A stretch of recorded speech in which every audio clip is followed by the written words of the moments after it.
activities with the fire service. He's completed his Master's of Arts in Counseling and is a registered psychotherapist, qualifying. Nick brings to the field not just experience as a first responder, but also a clinical practitioner with experience in a wide range of clinical settings, including crisis settings, hospital settings, and within the addiction sector. Nick also runs a private therapy practice for first responders in Peterborough. Nick.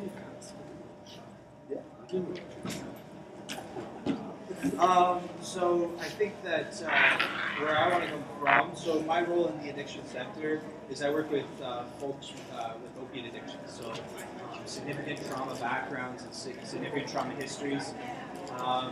And so I just want to share a little bit about what I've learned working with them, as well as bringing in, obviously, the impact of that addiction background and how that can impact the first responder, and maybe why first responders can move towards a substance use to help manage their emotions. Right? So the first thing I think I want to talk about is the role of substances in emotional management. So what I mean by that, if you think about going through the world and all of your experiences kind of like a spring, and so as the traumatic experiences, the hard experiences, you're compressing them. What happens is eventually they blow, right? So eventually that spring goes, and that's when you have your kind of your anger outbursts, where you get afraid of the anger, or afraid of the anxiety, or whatever emotional experience that you have, and that comes from not actually looking at it. So in the fire service, we have a levy, which is when an explosion happens when we put heat to a propane tank, right? And it's pretty phenomenal. And so that's when I'm talking to the first responders. I said you need to be paying attention to that, or that is what's going to happen to your emotions, and then that's why your emotions are scary. Because in those moments you can't control them, and the uncontrollability of those emotions is the scary things, right? So when I see folks with substance use issues, what's happening basically, not, it's a very individual thing, but basically what's happening is the emotions have become so turbulent that the substance then allows them to get through that moment, right? So one of the examples I use with folks is this, and I'll share it with you. If you were to come to my door and knock on it, and I opened it and gave you $100, right? Shut the door, you'd be happy about that. You come back the next week, you knock on my door, I give you $100, you'd be happy about that. We keep doing that for a bit. What happens when I stop opening the door, though? Right? What we know is you'll knock harder, you'll knock louder, because you're expecting that $100 to happen, to come to you, right? And that's just really basic behavior. So if I'm dealing with an extremely emotional, disruptive, volatile situation, and I reach to something like alcohol or opiates, and I find that it actually does take away that emotional reactivity. It works, right? It works. What happens, though, is we have the fallout, don't we, when we rely on it too much for too many things.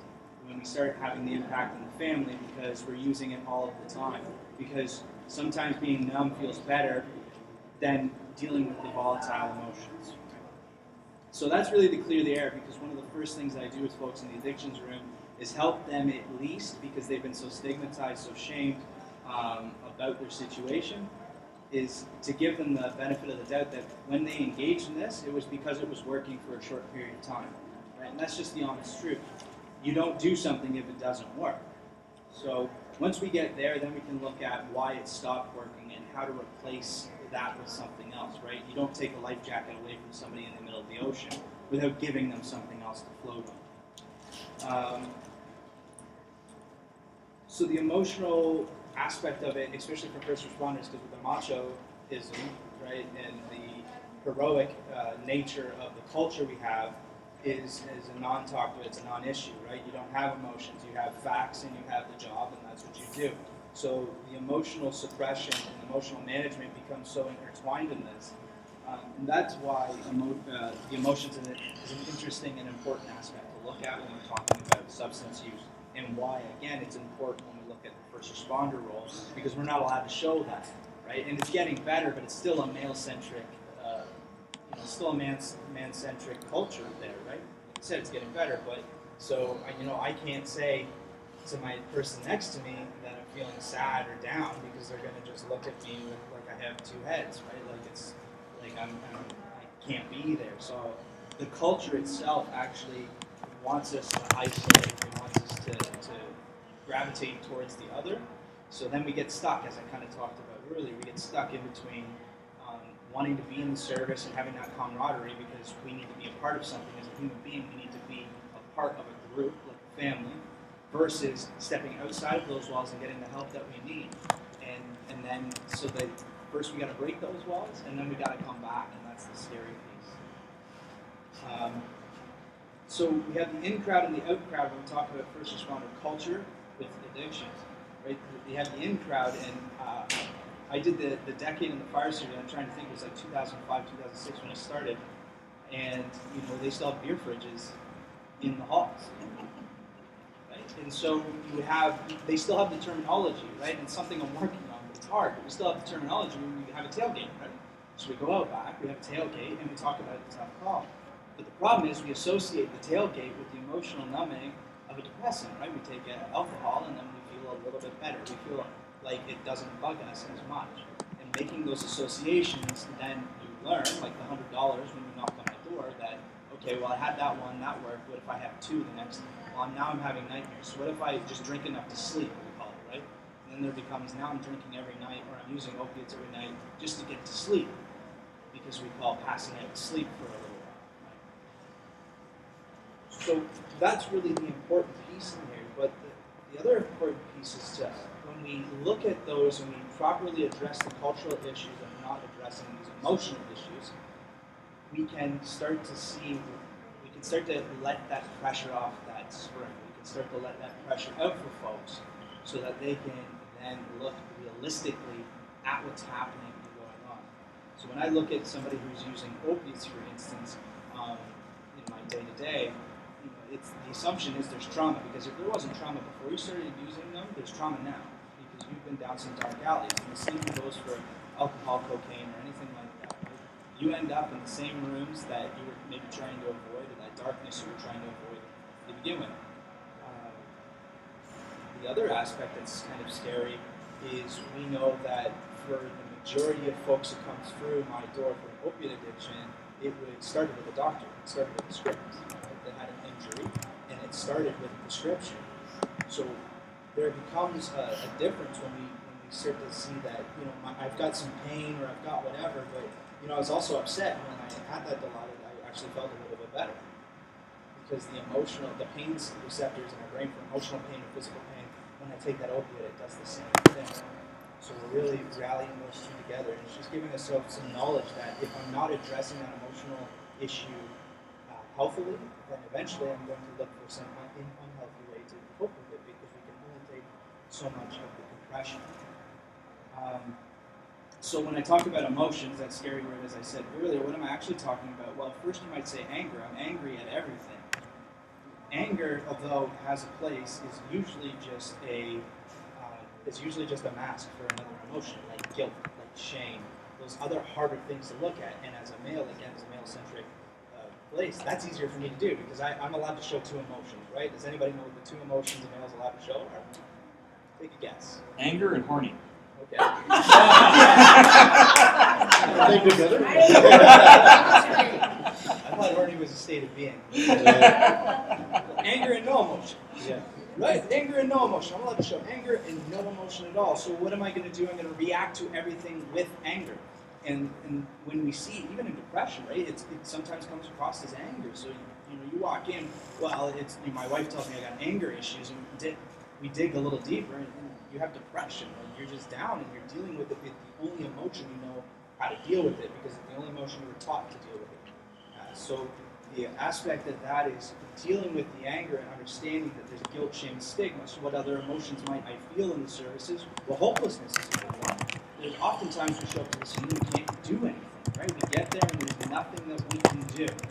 But we're a helping profession, so we need to do something. I have literally been to scenes where I've done CPR on someone who is so clearly dead, but I have to do something because I have to put on a show, right? And if I don't, then I have the family members after me. Why aren't you doing anything? So we have to do that sometimes, and that's the dark side, because I have to do it. So if I'm always, and I think we've already heard that today, if I'm always being told that I need to do something, and I'm programmed to be wanting to do something, when I show up, I have to, right? And so when the emotions, again, I need to be doing something about them, the only emotion I know how to deal with it is anger. And if I can't handle that anymore, it might lead to alcohol, or it might lead to something else that's going to help you deal with that issue. The other one is looking at mental wellness, and I know I talked a little bit about this. The mental wellness aspect, instead of mental illness, instead of looking at it that I'm going to walk through, I'm going to see, Dr. Jonathan only when I am really far gone. Right? Because I'm not looking at his mental wellness, I'm looking at his, I have a mental illness at this point, or a disorder. Right? But if we can shift to see that mental wellness is a continuum, and we can work to keep developing that, our folks won't lean towards alcoholism or using other substances, right? Provided that the service is the only trauma in their life to begin with. They might have learned how to use these a long time ago, right? And that's different. I'm just talking about service specific. So if we're looking at shifting things to a mental wellness perspective, then I can now address those emotional issues without the stigma of being told that I'm now an outsider, I can't come back, you can't cut it, you can't hack it, which is some of the reasons why we see people go. So in my field, because I was in the volunteer sector, what would happen was John wouldn't show up anymore to calls, or he would ensure he's last to the hall. Right, first guy through the door all the time is now last to the hall. I'll run base. I'll just run the mics, and then soon the pager just shows up, and we don't see these guys for weeks. We don't see these guys for weeks. So I literally, and it's I always find that there's a reason. I'm sitting up here talking about addictions. I literally got a phone call today from the service saying that, they think now that one of their guys might have an issue with a call that they ran a year ago because he's disappearing all the time, and they think that he might be drinking all the time, but they don't see him every day like we do in a full-time service. So we don't know. We have no idea, and he could just disappear, and we might never know. Right? So it's really bringing back, we're trying hard, but really bringing back some of that brotherhood and sisterhood into the volunteer sectors as well, so that we can keep an eye, and it's that buddy system I think that we heard about earlier that would serve to be really important. And then I think I just maybe finished with the pressure of looking okay, because we need to be stoic. We need to have that air. You can't come in and look visibly shook. And we're programmed to come in and deal with it, but when we come back is being able to say that I am struggling. So I always tell folks, we have one good gauge of stigma, and here's another one. When you get back to the hall, or back from the call, you sit around the table and you ask if people are okay. And if everybody says, yeah, I'm fine, you got to ask yourself, is that stigma? Right? Because if I'm asking that question and I'm a bit shook, if my captain to the left of me says he's fine, and my captain to the right says he's fine, there ain't no way I'm saying I'm struggling. Right? There's no way. So if you go back to your halls after a tough call and you say, how are you doing? And they say, I'm fine, you really need to check to see if you're still mired in the stigma. And maybe lose the beer fridge at all. And I think I might just end there, if that's okay. Thank you, Nick. I appreciate your time and your knowledge. We'll move right on to Tom Gabriel, seated to the right over there. And Tommy, we've known each other 15, 17? 15, yeah, closer, a bit longer than that. Yeah. Tom's a retired Toronto police officer, 35 years of service, and since retiring in 2012, he's worked with their EMS and his current position with the Toronto Police Association, EFAP consultant, and he's quite qualified in the field of addiction as well. So, turn it over to you, sir. Yeah. Just, no, I don't work for EMS, it's TPA, Toronto Police Association, which is the police union. But, just very quickly, the fine word in addictions counseling, frigged up inside with a nice exterior. That's the acronym. But we don't use frigged up, but I know I'm being screwed live. And only time he swears, the only time I see something come up on social media there. But yeah, 35 years, and out of those 8.5 years, I worked with our internal EFAP program. And the reason I got into that, I worked a lot of undercover work. And I was sent for a 6-month lateral after a line of duty death. One of our colleagues there was murdered, actually. We were working in surveillance, so I did a lot of plain clothes stuff. But the reality is, they removed me out 6 months because I was an active alcoholic there, and I have been sober. So I've been sober now coming up in 18 years. But I've been with I'll save the clap for the next. I'm married to the same woman for 36 Yes. years. There you go. That's She needs no, a there's man. there. Yeah, she doesn't come and see me talk anymore. She came to see me talk in the AA meeting once, and she was quiet all the way home. And I said, "Honey, what was that all about?" She said, "I didn't think it'd be so candid." But, you know, the reality is, I do a clinical supervision with a psychologist. She says, think about that. You just brought her back. And it was just like this structure from yesterday. And that's what it was about. So I got my mindful of that. My primary thing I do is, I got my credentialed as an alcohol drug counselor, and I go through the RP thing there, which I'm going to went through here already. But it's not easy. You're a registered psychotherapist. But I worked 8.5 years. I co-facilitated a group that was exclusive for police officers. We started mental health services, moved it to Renaissance, until the service pulled the funding on it. Then I went crawling, begging, screaming for association, and they funded to this very day. It's running really well to this very day. I stayed arm's length from it because I'm on the union side, but it's open for any police officer from any jurisdiction. And the group runs fine there. It's nice to see that there's other groups out. Wings of Change has really picked up pretty good there. Hamilton has a group going. They've tried a few other groups there, but these groups are kind of challenging. So if the groups are going, keep them going. It took the Heart Group's been running since about 99, year 2000 there. And there were some days when I was in there, we're skunked. And usually when Pat would go away, Pat Davis, she's runs it now. I'd be there, there'd be 16 people coming in for a group, and if you're doing, anybody does group therapy there, like 6 is all, is good, and if you get beyond that, there's some, everybody's passing there. And the group goes on for a couple hours there, so there's a lot of dynamics there. But my basic function is I do assessments, referrals, and follow-ups for police service members there. And now that I'm at the TPA there, it's my focus is on police officers and civilians. And to give you an idea of the type of thing that goes on, and for mental health too, I get those. So I do the AP side, protection side of it, and the crisis side of it, all in one area. We have an occupational health unit with 2 doctors and a couple of nurses. And I represent members for Fitness for Duties when they go see company doctors, and we've got a really good thing going. It's one of the rare, like the unions when they go in with their company doctors, is pound the fist on the desk there. But actually, we've got a good relationship with the doctors and agreement. We've been doing it there for 5 years. And what we do, we work together for the common goal of the client, patient. I have to say client, we say patients there. It's kind of fun there because we get along with the doctors there. And what I do, I help settle members down there. It's an actual session. We're talking about confidentiality. Time to sign everything, I think everybody wants to leave, but you have to do it for the legal stuff that goes on. And what we do, we come up with a game plan. And so the doctors there, I'm the union guy, and they let me kind of carte blanche up with the addiction side of it. They do the mental side of it, and also the people come in with the broken hips, slips and falls and all that stuff, or doing stone and comes there. We come up with some sort of plan. It's called Fitness for Duty, whether they're a radio dispatcher, court officer, parking patrol officers. We've got parking patrol officers, shot at officers, and police officers. And one of the things there, I share a little bit, just tell a little bit about themselves. Myself, just let alone not alone. It's an addiction issue there. But I only do it if it benefits the client, not myself. I do my own recovery.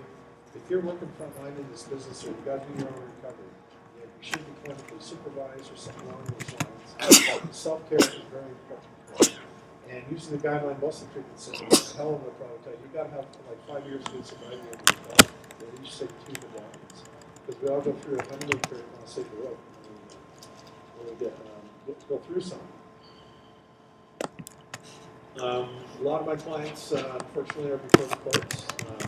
When they find themselves before the courts, we've got suspended members. One of the things I do wellness checks with them, including run off the wells. The clients are all there. They read in the media what happens in the courts. Be 2 or 3 different things by the time the result is going on. They're always about statistically, the last time I looked at it, about 23 to 24% of the population in Ontario suffers from some sort of an addiction. And that doesn't include the families and the corporate stuff there. And when I surveyed the service there, it was about the same. The difference is with policing, usually about 95% of the drug of choice is alcohol, which is very culture there. But I'm seeing more opioid addiction from doctors overprescribing. And a few doctors know about me because we end up at the College of Physicians and Surgeons, and just one. But somebody else went and got it before I did. But that does happen. It doesn't happen that often. Doctors actually get better there. And the other thing we're starting to see now is a bit of medical marijuana coming through. I just did a big lecture on it in uniform, a half-day lecture with a pharmacist. So I'm a bit up on for it now. But by next week, it will all changed again. Because what we're seeing is 2 streams we're going to have here. When cannabis really comes next year, you're going to have, who's the cutoff? You've got 2 streams. You've got the recreational uses coming down the pipe. Then you got the cannabinoids, which are medicines there. It's been studied to death, but the studies aren't there. I've just been a 500-page academic study by my president says, Tom, read this. I think I'll get ready for it. And there's a little skinny paper on it there, but there's a lot of unknowns. And I think I sat at the Ten Conquer conference 2 years ago. There's a doctor from KMH, I forget his name, it's Michael, it's my brain and old guy. And he used to call his lecture, I don't know. He kept on saying, here I am a doctor, expert in pharmacology, I'm at KMH, and you ask me about that, I don't know. On behalf of the medical profession, I don't know. We're getting anecdotalizing evidence, which we hear this stuff. Like there's always the kid that had the epilepsy there, the syndrome, very severe. Well, there is some evidence that certain cannabinoids will help. But that's 1 or 2 kids. How about the 10,000 others in the States? So they don't know. The problem with the recreational one, that's the one I'm worried about, is that people are it's okay to blaze up. And so I did a bit of research, and to give you an idea of the problems you're going to have. There was one research they did, they had airline pilots.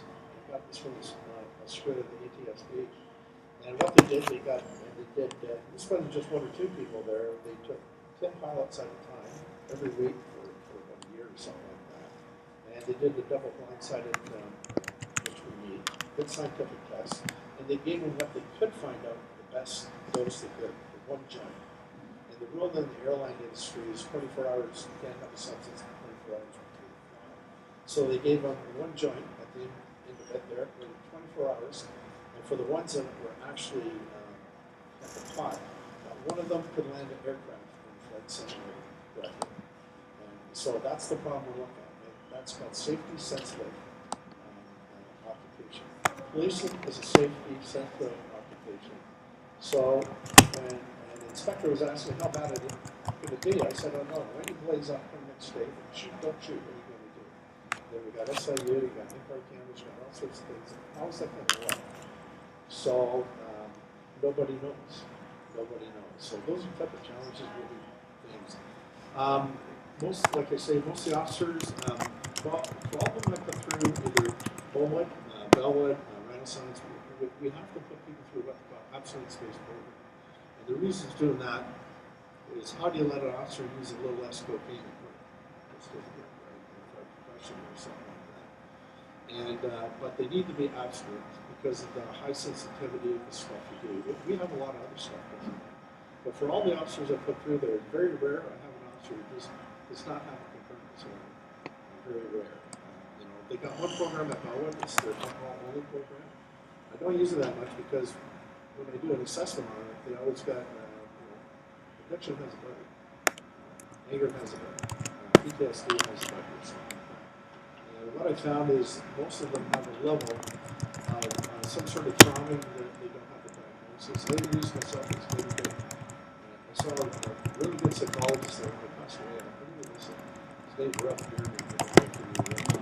But he does the NPR, does all that stuff there. So he did the testing. He said, Tom, you have some of the symptoms for sure. And he says, you got to put this in a language you understand. He said, you were such a piss tank for all this business. You inadvertently shielded yourself. But he says, your liver's going to kill you. And that's when he was, when I was in denial. And, but I see a lot of that. Most officers, when we come out of the program there, we supplement their aftercare programs. We've got benefits, most of the services do.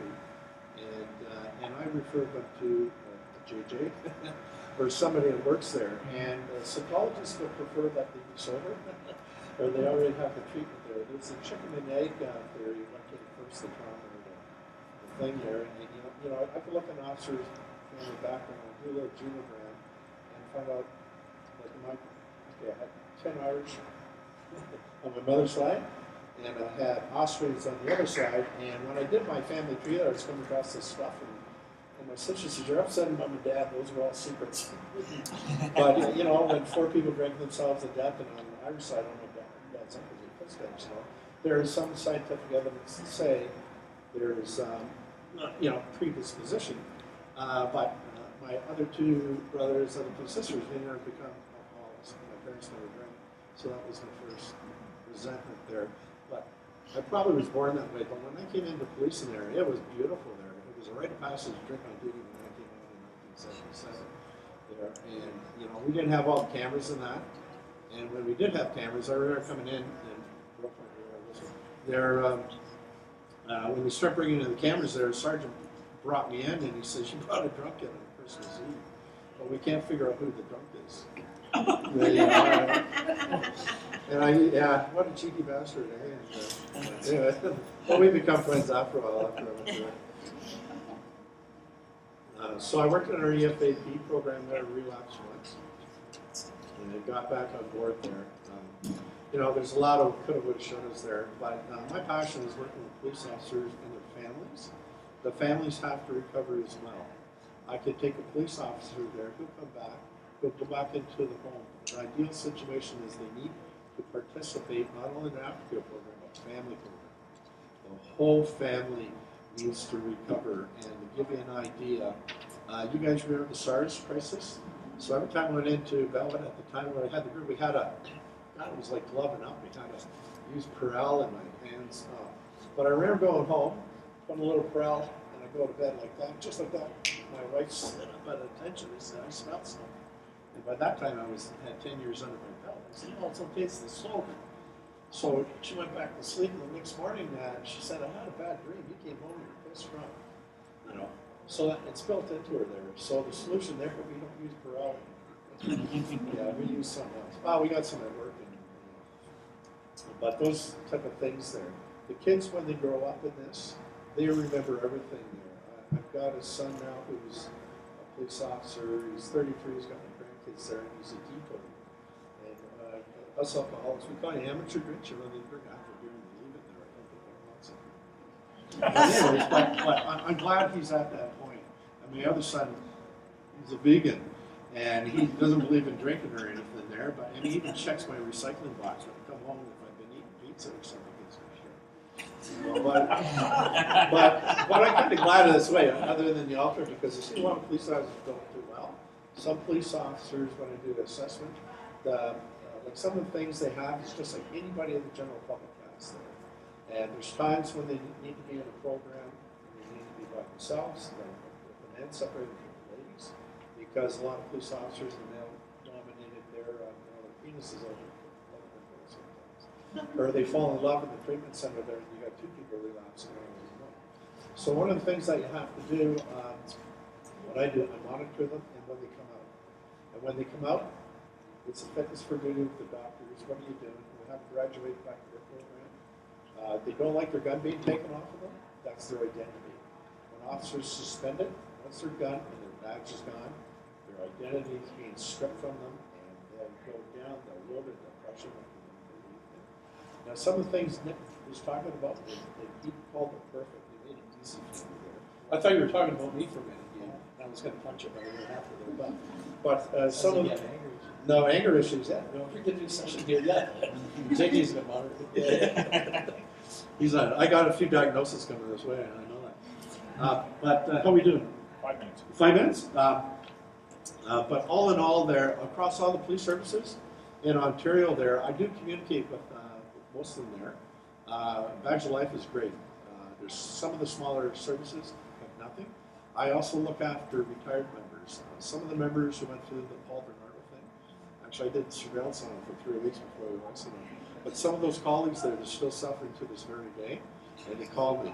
And we've had a few people in remote areas there, and I phoned up Bill. I said, Bill, can you? I need a shout out for a guy, even a little wellness check there. And the guy got back to me. He said it was great. He said, so it really does help Badge of Life. There's a lot of resources out there, and most of them they don't know because they isolate.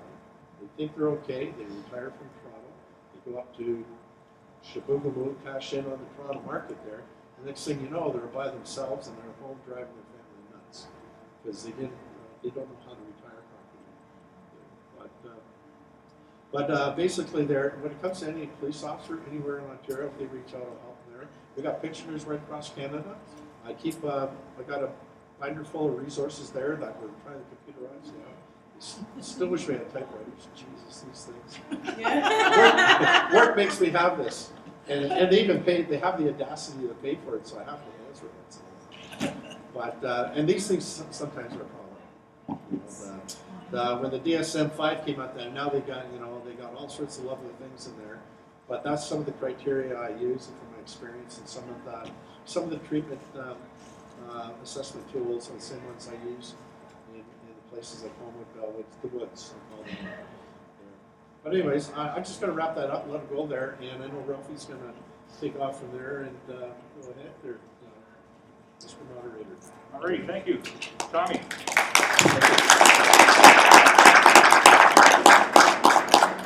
Just a real quick word about Tom. Would be probably 15 years ago. I think we were trying to start a police officer only AA meeting. One day a week. It was a Monday at noon, and cops are so paranoid they're going to surveil me. What if they see me go to an AA meeting? They'll think I'm a drunk. Anyway, so I got the keys to the church, and I set up this meeting every Monday, and Tom asked me, how's it going? And I said, nobody shows up. I'm there by myself. And we came out one week, and we had a pot of coffee together, and then, it kind of continued on. And, the one thing that I learned from that was that what it did was it kept me sober. Likewise. So, thank you. And you guys talked about these small groups that we need, and specific groups like Change and all these other specific groups. Going. If they're going, man, keep them going. Yeah. So thank you. I'm going to introduce my dear friend Ralphie. We've been friends 15 plus years too. Yes. At least. And I won't say a whole lot other than you're a great guy. I'll tell you a few more things. Ralph worked with the Toronto Police Service in 31, 53, and 51 Division. Uniform Patrol, including 51 Division Aboriginal Peacekeeping Unit, 51 Division Coach Officer, and he was in charge of training and evaluating recruits, as well as a range officer for the Toronto Police, and as we found out this morning, he's a senator for the Great Lakes Métis. Yes. Thanks, Gary. Again, Ralph Wolf Thistle. My Christian name is Ralph Thistle. The Wolf was part of my spiritual journey, and I'll get to that, but I'll start at the beginning. Mother's First Nations of Algonquin, Bear Island Reserve up in Temiskaming, Heritage East Coaster. My father's from Cape Breton, so we knew the life of poverty, and where I last was doing policing basically in 51 Division, Regent Park, that's where I started my life. I grew up in Regent Park until about 5 or 6. Lived in poverty, didn't know the difference because everyone we knew lived like that. I've been off to what's now called or referred to as the jungle in Toronto, which is Lawrence Heights. Zach Report, spent a few years there. Back then, I believe it was, although I was a kid, back then I think it was Toronto Housing, and then they had access to your personal finances, and they came by to make sure that there was more food in the fridge than beer, and then after you've saved enough, you graduated so the next needy family could come in. So from there, we moved to Weston Road in Jane Street, charming neighborhood, and I grew up there and experiencing domestic violence in the home and other stressors, things like that. At the age of 17, left home. Age of 19, joined the Toronto Police Service. And my ideals at that time is I wanted to stop the suffering. I wanted to help the victims. And because I know the case of domestic violence.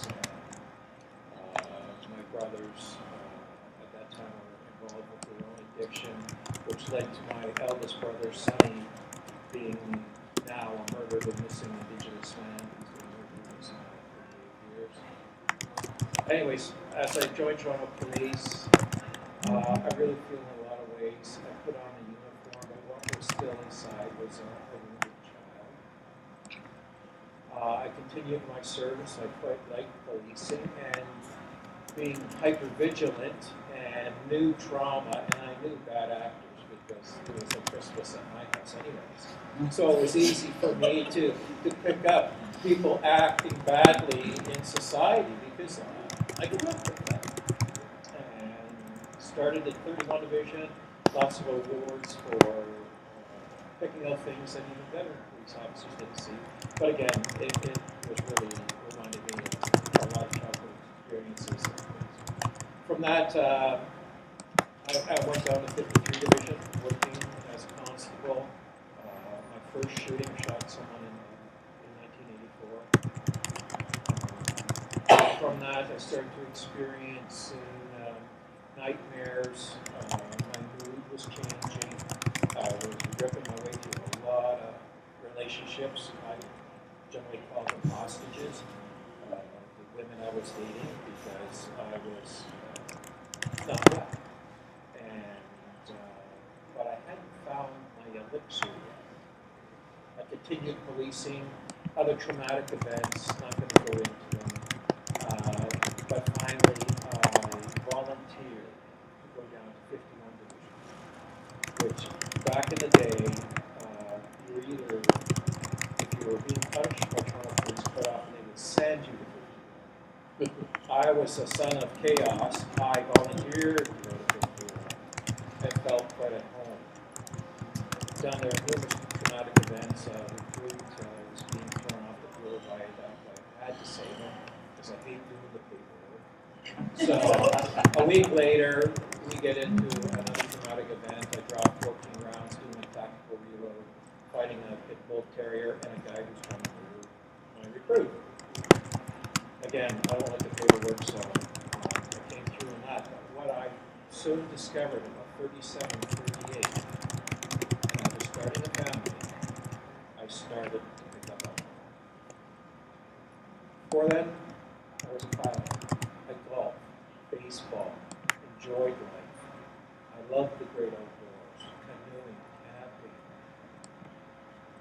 When I found alcohol, I was working with another officer who was no doubt mine, and he would often confess that he was an alcoholic. And he was the meanest son of a bitch that I ever worked with, and I quite liked him. Anyways, he introduced me to drinking like that, and within 2 years, there was no doubt in my mind that I was I drank to stop the horror that was in my mind.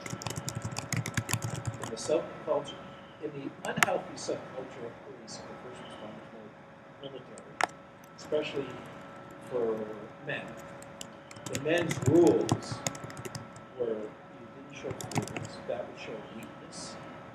If you said something like that, that would probably affect your promotion. So I sat there with numerous other colleagues and we drank ourselves. Again, I took quite a passion to the drink, and I think it's sometimes I can see the historical context into my family as Indigenous people. My grandfather was taken to residential school. Later on in life, he was immeasurably harmed by the residential school experience. He he went to Afghanistan. And so I see a correlation through that. But here I am, a police officer on the streets of Toronto. I am now drinking 40 ounces of beer and being on the streets of Toronto. I remember fingerprinting a homeless Rubie, and he said to me, "Officer, you stink worse than I do," meaning the stench of booze. And I had become quite unhappy. I was brazen, I was disrespectful to rank, I was tough on the public. I went from trying to rescue the victims, I had become now the punisher. I am seeking out those that are evil, or that are hurting elderly children. My marriage was going down rapidly. My ex took my children, and a lengthy family court battle that just complicated things for me, but I continued to work, and again, I worked in homicide, child sexual exploitation, pornography, prostitution, some work in drug squad as doing wiretaps and some surveillance and things like that. I had become the darkness. In my mind, somehow, I had become the necessary evil to stop these people. In my mind, again, it wasn't working quite right. If you wanted a nice dandy report, there'd be police officers that do that type of thing. But if you want something else done, please. I quite often was point man in the 51 Division. For some reason, they made me coach officer, so besides showing young police officers what to do properly, I was also the power of negative example. Don't live your life like mine, because I've lost my wife, I've lost my children, and I was on the verge of homelessness. While I was a police officer, I had become homeless. I reached out to the EAP, and Tom was one of the gentlemen that I spoke to, and I told him that I was deeply worried about myself, and I had become an alcoholic, and I needed help, and Tom was very grateful. I am very grateful for our union to negotiate such a great contract for us to get the service that we need. If we can get past this subculture, the unhealthy aspect of subculture policing, and actually admit. And I remember when I admitted, coppers came up to me and said, "Man, you have hoonies like this, because I would never admit to this company that I have problems, because you know what? They'll hold you back from promotion." So off I go to Bellwood. Great experience. As soon as I left Bellwood, I went straight to the liquor store. Because it's easy for me to stay sober in rehab. It was my waking world and my nightmares at night that I kept on. I couldn't control. I tried AA, struggled, and asked for more help. I received more help. I went to Homewood 5 times. I'm so glad to see a representative here with us today from Homewood. And what I requested outside the hall when I was speaking to her earlier is, I wish you would have had air miles. Man, going to rehab. I was going to start a brochure. Bellwood, 2 thumbs up. Homewood, great facilities, excellent food. So I would be like the bed and breakfast of rehabs across Ontario. But after the 5th time, I remember that there was a power blackout. That 2003, the power blackout went on for 3 days in Ontario. That was the longest blackout that I could remember. Because generally when I drank, I had a blackout, I couldn't remember shit. But anyways, that was the longest blackout I had. And that was at Homewood for 3 days. And I can recall every moment of it. Anyways, personal relationships down spiraled. It was terrible. Friends were leaving by the hordes. Family had enough. Although my ex was confrontational, who was really suffering was our children. It was a matter of mutual self-destruction between me and my ex. It's not that way now after recovery. But what I did 1 week before my retirement, I quit Toronto Police. I lost my benefits. And we talked earlier about fight, flight, or freeze. First of all, Ralphie, bring it on, baby. I'm one of the fighters. And I like the chaos and I like the violence. But that day, I thought, I'm going to kill someone at police headquarters and myself. I'm going to toss off a boss or two off the balcony, and I'm going to join them, and we're going to splatter right in front of the public. And that is the big to the policing community, because although they did help me, again, I'm now from PTSD, linear fashion, PTSD, alcoholism, mental issues now. So it's developed from that. And I ran. And wife left me, lost my house, became homeless. Thought I'd have a geographical cure. If I go to British Columbia, things will be better. Because it's British Columbia. And I'm away from my problems here in Ontario. I go out there, soon to relapse.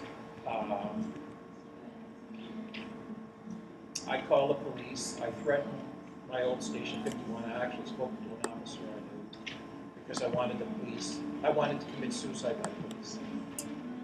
And I knew what they would do. And they did that. And I was ready for it. Plus, I took an overdose of Seroquel and antipsychotic, hoping that if the police didn't kill me and gun me down because I'm going to force their hand on it, I'm going to die of the overdose.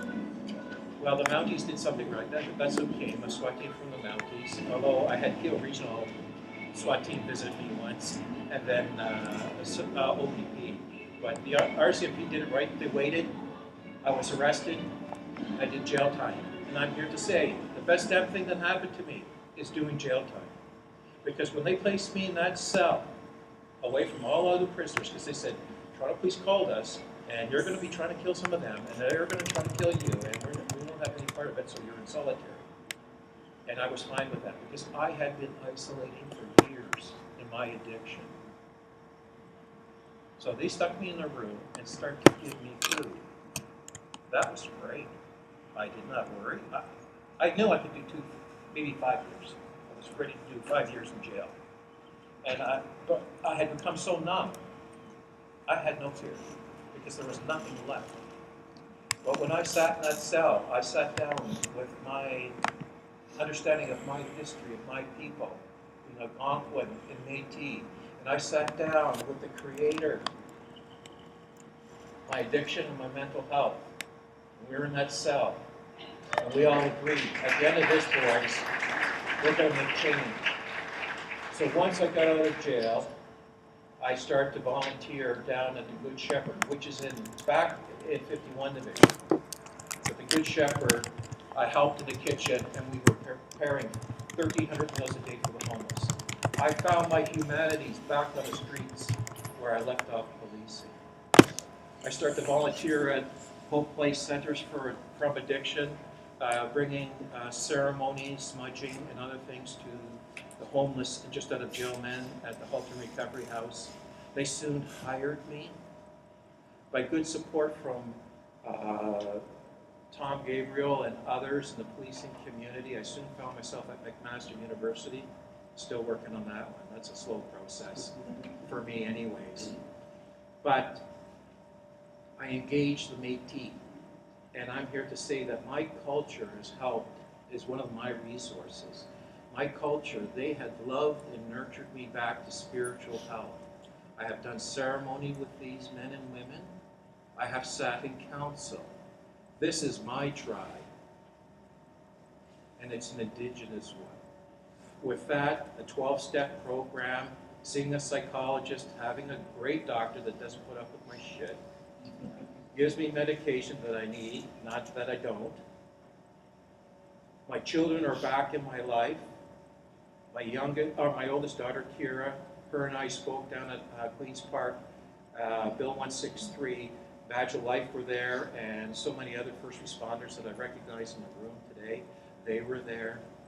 We got the Bill 163 passed. This will help the next generation of young men and women who might come across mental health, addiction, depression issues. And that is a great relief to me. The best I can do now is share my story of hope and recovery. And when you think it's the darkest times, I can tell you, does my bottom have a basement? Does my basement have a trap door? And at the bottom of that trap door there was a shovel, and I kept on digging. So it was a matter of yet. Have I lost my wife yet? Have I lost my daughters yet? Have I lost my home yet? Have I lost my pension yet? Have I become homeless yet? Have I been arrested yet? And have I been in jail yet? And have I been dead yet? And the only yet I haven't been is dead. But I'm here to say, with these colleagues, Badge of Life and the support they do is peer support. I'm a huge believer in peer support, married up with professionals, psychiatrists, psychologists, but I'm also an advocate for my culture and the family coming together. In the policing community, we had a tiered response, police, fire, and ambulance.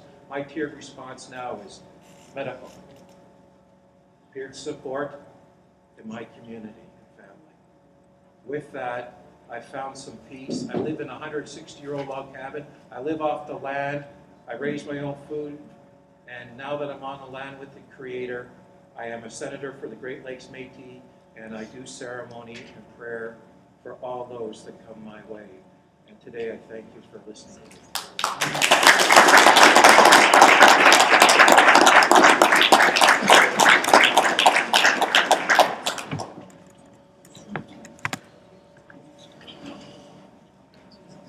Thank you very much, Ralph. Thank you. We have time for one question I don't have a question. I or a just comment. have a comment. Sure. If the world didn't have drugs and alcohol, a lot of this wouldn't be happening. We'd find something else. Well, that's what I'm just saying, right? Because of it's available and it's our crutch, and then we end up here. But if we never had alcohol, we never had drugs or medicine to turn to, I don't know what we'd find, but We'd find something. but There's it's a limit on what you can but you do. can see the pattern. You can see how it affects all of us. But isn't it part of the human condition to try to reach the other realm? And in ceremonies of ancient history, of ancient cultures, they use drugs for ceremony. In the Western society, we use it to medicate. Yeah. So it's We seek lost our out way. relief from pain. That's right, you're needing. And when we seek out relief from pain, what happens is when you don't need that relief anymore and you're kind of empty and you know what that's like, then you'll try it again, because when you seek relief and it's a good thing, it feels good. And human tendency is to do it again, and it's just human nature. But yeah, we would find something else if it wasn't. And a lot of us would be unemployed too, because you Oh, wouldn't yeah. have the crime and you wouldn't have Pharmaceutical the- companies wouldn't allow car that. crashes, right? I think it's also important to note that sometimes coming at getting to that point is exactly the point where we learn how to grow too, right? So Yes.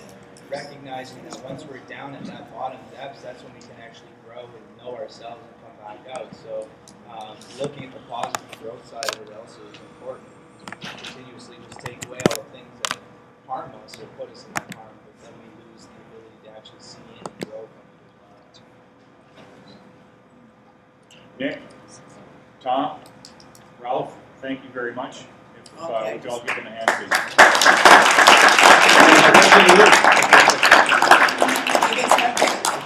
Go ahead. Okay, I just have one comment. It's good, yeah. I was a merge nurse for 37 years. I'm now in primary health care. But I always respected the police ambulance and paramedic because they saw the very worst of everything. We just got in what we could try and help. But I can tell you, I've never been in on debriefing, and I can tell you every SIDS, a lot of bad cases. And for some reason, I was drawn to come here. A nursing friend of mine who put it on Facebook, and I thought, I'm going to attend that. But I have a lot of issues in my own head too, and I've been through a lot in my life. But I want to thank you all for putting this on. Let's keep the pressure on the Ministry of Labor to make the next version include nurses. Yes. That's right. And expand OSI, just PTSD.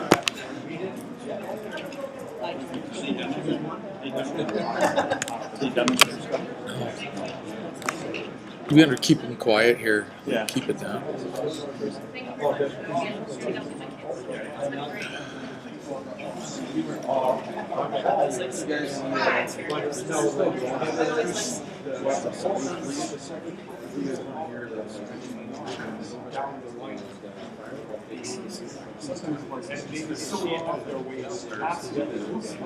Some of the first all these disciplinary issues.